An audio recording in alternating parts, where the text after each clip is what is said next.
All right, so today we're going to tackle a really fascinating moment in American history. How Franklin Roosevelt's New Deal, which was one of the most transformative periods ever, just lost its momentum. And maybe even more importantly, how its ghost is still shaping our world today. So, yeah, let's get right into it. So, to really get why things went south, you gotta start at the absolute top. Picture this. It's 1936. The Great Depression isn't quite over, but, things are definitely looking up. And FDR, the guy behind the New Deal, seems politically invincible. I mean, he's just been reelected in one of the biggest landslides in U.S. history. And look at this. It just perfectly shows you the sheer scale of that win. Roosevelt didn't just beat his opponent, Alf Landon. He absolutely crushed him, taking 46 states.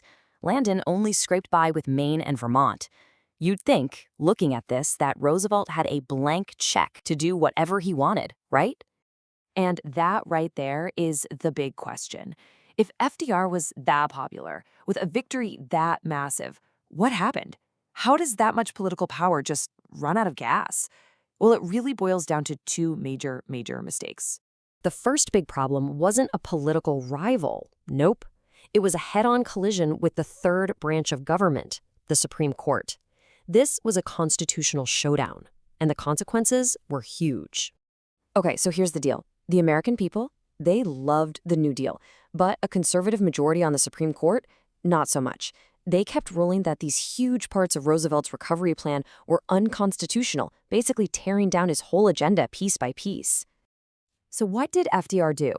This is where it gets really interesting.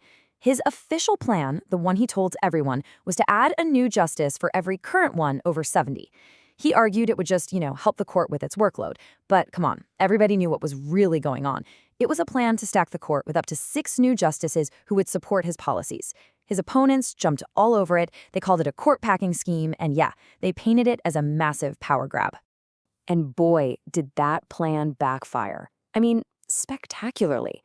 It was so out there that even Democrats, his own party, said no way, and the bill got crushed. The funny thing is, it kind of worked in a weird way. The court seemed to get the message and started being a little more friendly to his laws. But for Roosevelt, politically, the damage was done. Big time. He'd really overplayed his hand. Okay, so just as he's reeling from that political fight, the administration makes another huge mistake, and this time it was all about the economy. After a few good years, things were looking up, and Roosevelt's team kind of thought, hey, we did it. The economy's fixed. They believed the country had finally turned a corner. So, in 1937, they did what seemed like the responsible thing to do. They pulled back on government spending to try and balance the books. And the result? Oh, it was a disaster. The economy, which was still pretty shaky, just took a nosedive. This wasn't just some little downturn.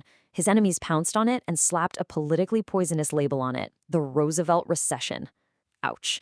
The crisis now had his name all over it. And we're not talking about a small blip here. The economy absolutely tanked. It went right back down, almost to the rock bottom levels of 32 and 33, the very crisis he was elected to fix in the first place. A total nightmare. So scrambling, the administration completely changes direction.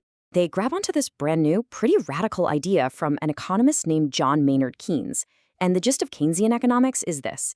When the economy is bad, the government shouldn't cut spending. It should actually spend more money, even go into debt, to get things moving again. But honestly, it was too little too late.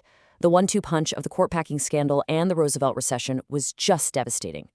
A new conservative coalition got a ton of power in the 1938 elections, and they blocked any more big reforms. And while all this is going on, another huge storm is brewing over in Europe, World War II. And that really started to suck all the oxygen out of the room. And just like that, the New Deal's momentum was gone. But here's the thing. Even though they stopped passing big New Deal laws, it never really disappeared. Its ghost, its legacy, well, it completely changed America. And this is maybe the biggest change of all. It was a change in how people thought.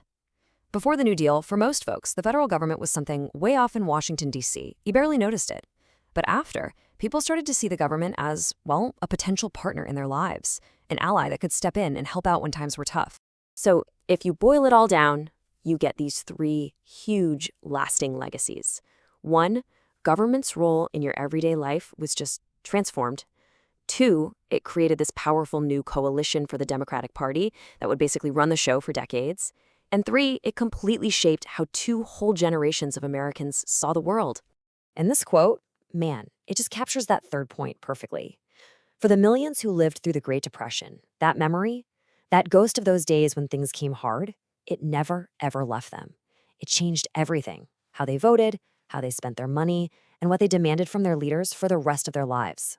And that, believe it or not, brings us right up to today. Think about it.